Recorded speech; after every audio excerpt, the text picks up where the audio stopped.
நாம இப்போ பார்க்க போகின்றது மோடியினுடைய இமேஜ் இந்தியாவில் தரம் குறைந்திருக்கிறதா அல்லது தகர்ந்திருக்கிறதா? என்ன காரணம் இந்த தலைப்பு நீங்க பேச போறதுக்கு அப்படின்னா, நேற்று முன்தினம் வந்தக்கூடிய எக்ஸிட் போலுடைய ரிசல்ட் ஹரியானா ஜம்மு காஷ்மீர்ல மோடியினுடைய இமேஜை அது முழுமையாக உடைத்திருக்கிறதா என்றால் 100% மோடிக்கான கரிஷ்மா, மோடி என்கின்ற அந்த மாய பிம்பம் உடைந்திருப்பதாகத்தான் நாம் அறிந்து கொள்ள முடிகின்றது.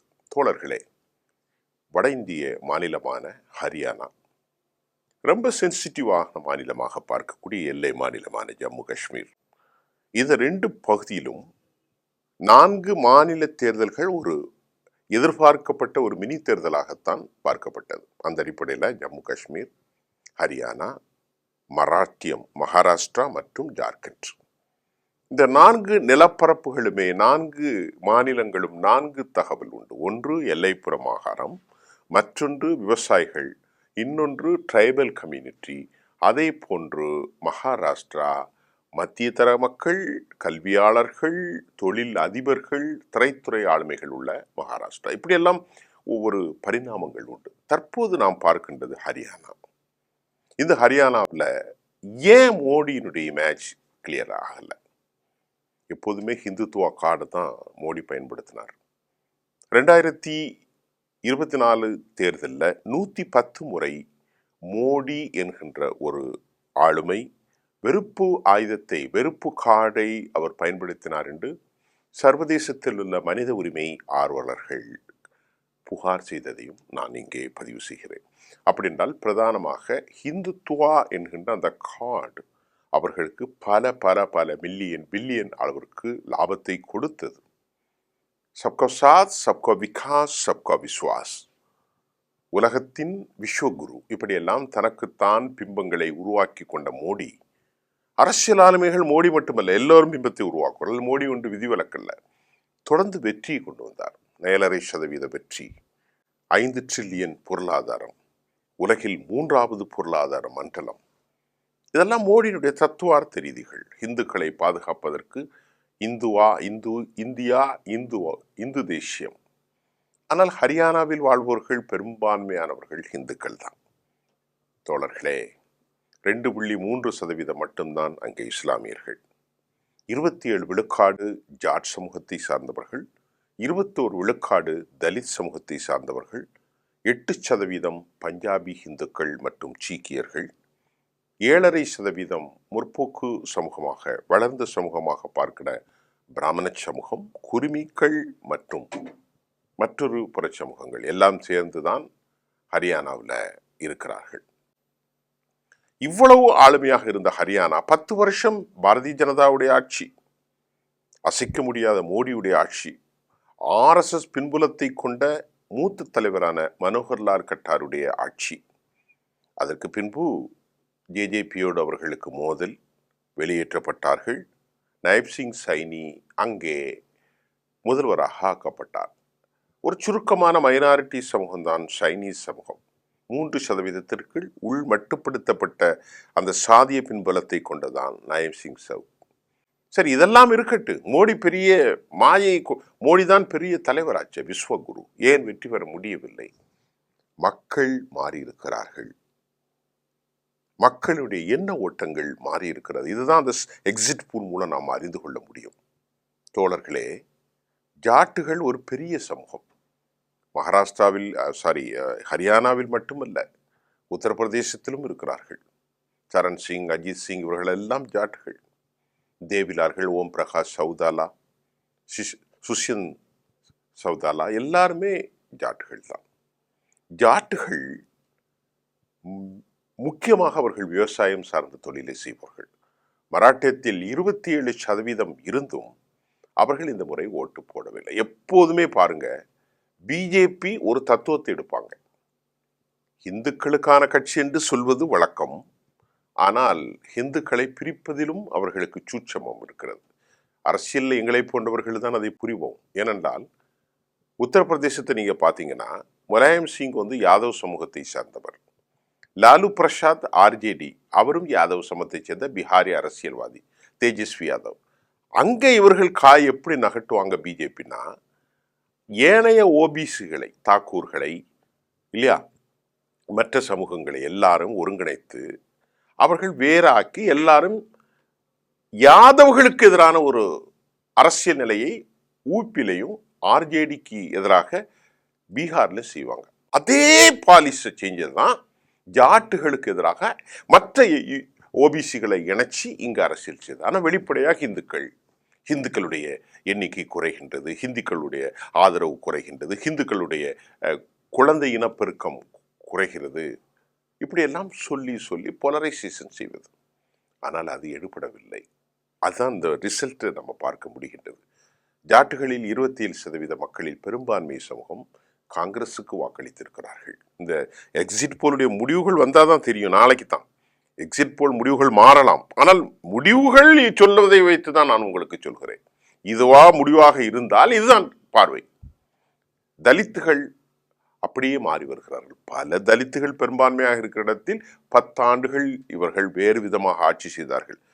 தலித்துகளுடைய வாக்கு மாறி இருக்கிறது, ஜாட்டுகளின் வாக்கு மாறி இருக்கின்றது, பஞ்சாபி இந்துக்களின் வாக்கு மாறி இருக்கிறது, முற்போக்கு சமூகமான பிராமணர்களும் மாறி இருக்கிறார்கள். அவர்கள் தான் பெரிய இந்துக்களின் காவலர்கள், நாங்கள் தான் எல்லாத்தையும் பார்ப்போம் என்று சொன்னார்கள். நிச்சயமாக பிராமணர்களும் மாறி இருக்கிறார்கள். ஏனென்றால் உத்தரப்பிரதேசத்தெல்லாம் பிராமண தலைவர்களைத்தான் என்கவுண்டர் மூலம் சுட்டு கொண்டார்கள். அப்பிருந்து அங்கேயே சில பிரச்சனைகள் வந்தது. ஆனால் அமித்ஷா பெரிய சாணக்கியர் என்றெல்லாம் சொல்லப்பட்ட அந்த காலத்தில் காலம் இந்த சாணக்கிய தன்மையும் காலம் இந்த கரிஷ்மாவையும் ஒரு குறிப்பிட்ட காலத்திற்குள் யாருக்கும் வழங்காது. அது இப்பொழுது மோடி விஷயத்தில் உறுதியாகி வருகிறது. அப்படித்தான் பார்க்க முடிகின்றது. மோடி ரேலி செஞ்சா மோடி போனாலே வெற்றி பெறுவார். எத்தனை முறை போவார் தெரியுமா? ஒவ்வொரு இடத்துக்கும் பல முறை செல்வார். அவரை போல உழைப்பாளி இந்தியாவில் எந்த ஒரு அரசியல் தலைவனையும் நான் பார்த்ததில்லை. அவ்வளவு முறை செல்வார், அத்த முறை மக்களை பார்ப்பார், சகிக்காமல் எலெக்ஷனுக்கு கடைசி நிமிடம் வரைக்கும் போராடுவார். அப்படித்தான் போராடினா, அதை விட சற்று குறைவுதான்.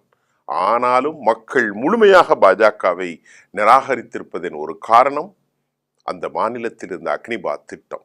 அவர்களின் கனவு தன்னுடைய குடும்பத்தில் ஒருத்தனாவது ராணுவ வீரனா இருக்கணும். அது ஒன்று. விவசாயிகள், அந்த மக்களுக்கு பால் வளம், இது அவர்களை ரொம்ப மோசமாக நடத்தியது. ஏற்கனவே இருக்கக்கூடிய 3 விவசாயிகள் திட்டம் ரிப்பீல் ஆனாலும் தற்போது நடந்த முறைகள், கடந்த 2024 ஜாட்டுகள் வாழக்கூடிய விவசாய குடும்பங்கள், விவசாய கிராமங்கள்ல பிஜேபி அனுமதிக்கவே இல்லை. அந்த முறைமைகள். இது 2வது. 3வது தோழர்களே என்ன நடந்துச்சுன்னு சொன்னா, வேலை வாய்ப்பு, விவசாயிகள், உருளைக்கிழங்கிலிருந்து வெங்காயம் வரைக்கும். 4வது லோக்கல் பாலிடிக்ஸ், அராஜகம் உச்சபட்சமாக பிஜேபியினர் நடத்தியிருக்கலாம். 5வது இந்த ஹிந்துத்துவ கார்டை வைத்து ஒரு இனப்படுகொலையை நடத்துகிறார்கள். அடிப்படை கன்சர்வேட்டிவ் சிஸ்டம். ஏன்னா மாட்டுக்கறி தின்கிறான்னு சொன்னா அங்குள்ள முஸ்லிம் மைனாரிட்டி அடிக்கிறது, ட்ரைபல் கம்யூனிட்டி பீப்புள் அடிக்கிறது, தலித்துகளை மோசமாக நடத்துறது. ஒருவர் படுகொலை செய்யப்பட்டு விட்டார், பசுவினுடைய கரியை வைத்தார் என்று. உடனே சென்று ஹரியானா முதல்வர்கிட்ட கேட்டாங்க, என்ன நடந்துச்சு? அவர் சொன்னாரு, இது படுகொலை இல்லை, இது மோப் லிஞ்சிங் சொல்லாதீங்க, மக்களின் உணர்வுகள். ஒரு முதலமைச்சர் பேசுற பேச்சா? ஒரு மனிதன் மாட்டுக்கறி தின்றான், அவன் பசுவை கூட தின்றிருக்கலாம்.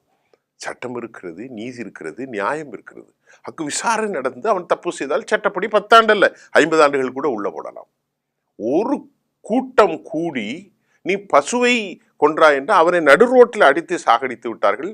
மாநில முதலமைச்சரிடத்திலே பத்திரிகையாளர் கேட்டால் அது கொலை அல்ல, அது கூட்டுப்படுகொலை அல்ல, மக்களின் மனசாட்சி.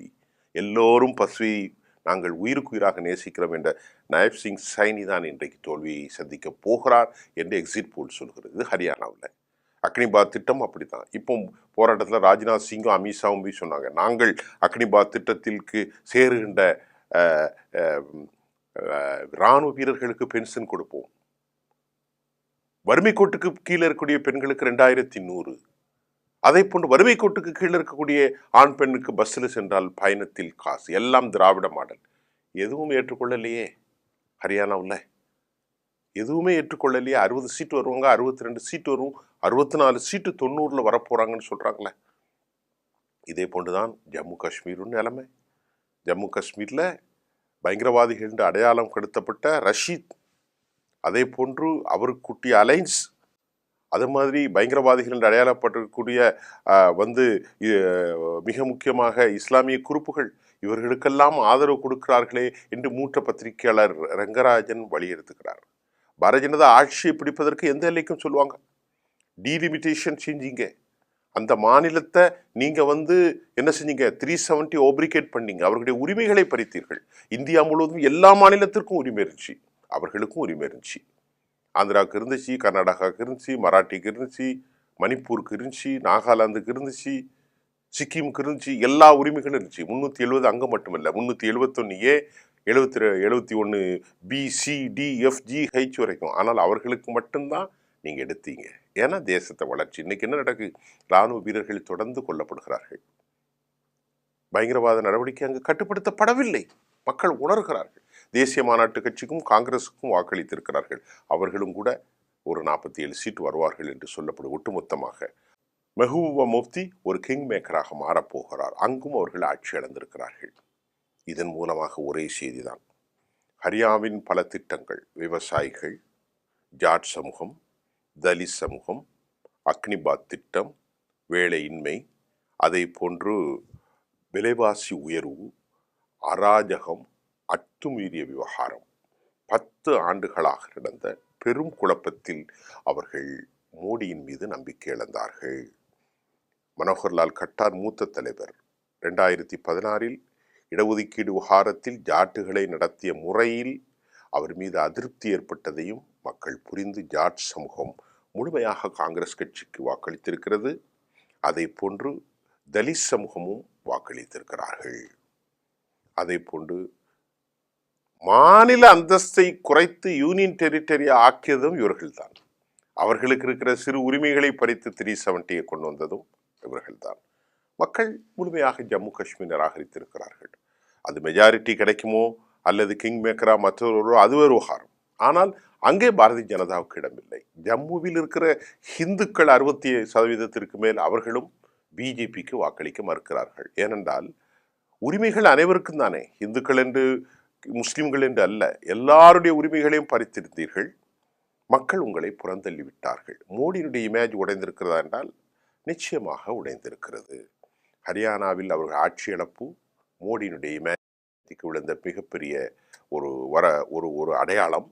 ஜம்மு காஷ்மீர் அப்படித்தான். இதே எதிரொலிப்பு மராட்டியத்திலும் தொடரத்தான் போகின்றது, ஜார்க்கண்டிலும் தொடரும். இப்பொழுது மோடி எதிர்ப்பு வலுவாக இருக்கிற நேரத்தில் நேற்றைய முன்தினம் பேசிய காணொலியில் மூத்த அரசியல் தலைவர், பாஜகவினுடைய RSS செல்லப்பிள்ளை நிதின் கட்கரி உலகத்திற்கெல்லாம் விஸ்வகுரு என்று சொல்வதோ, 3 டிரில்லியன் என்று 5 டிரில்லியன் என்று சொல்வதோ, அதை போன்று 3வது பொருளாதார மண்டலம் என்று சொல்வதோ வேலைக்காகாது. மோடி அவர்களே, மாற்றத்தை உங்களின்று நீங்கள் கொண்டு வாருங்கள் என்று சொன்னது யார்? நாமல்ல. RSS மிக முக்கிய நம்பிக்கையாளரும் அடுத்த பிரதமர் வேட்பாளராக அடையாளம் காட்டப்பட்ட நிதின் கட்காரி அவர்கள் மோடியை பார்த்து வெளிப்படையாகவே சொல்லியிருக்கிறார், மோடி அவர்களே, மாற்றத்தை உங்களிலிருந்து கொண்டு வாருங்கள் என்று. அப்படியெல்லாம் விமர்சனத்துக்குள்ளாக இருக்கக்கூடிய நம்முடைய பிரதமர் மோடி அவர்களுடைய இமேஜ் விழுந்திருக்கிறதா என்றால் நிச்சயமாக சரிந்திருக்கிறது என்பதுதான் ஹரியானா, ஜம்மு காஷ்மீருடைய எக்ஸிட் போலுடைய கருத்து கணிப்புகள் தெளிவுபடுத்துகிறது. அடுத்தடுத்து நாளை வரக்கூடிய தேர்தல் விவகாரத்தையும் நாங்கள் தொடர்ந்து உங்களுக்கு தர காத்திருக்கிறோம். நன்றி.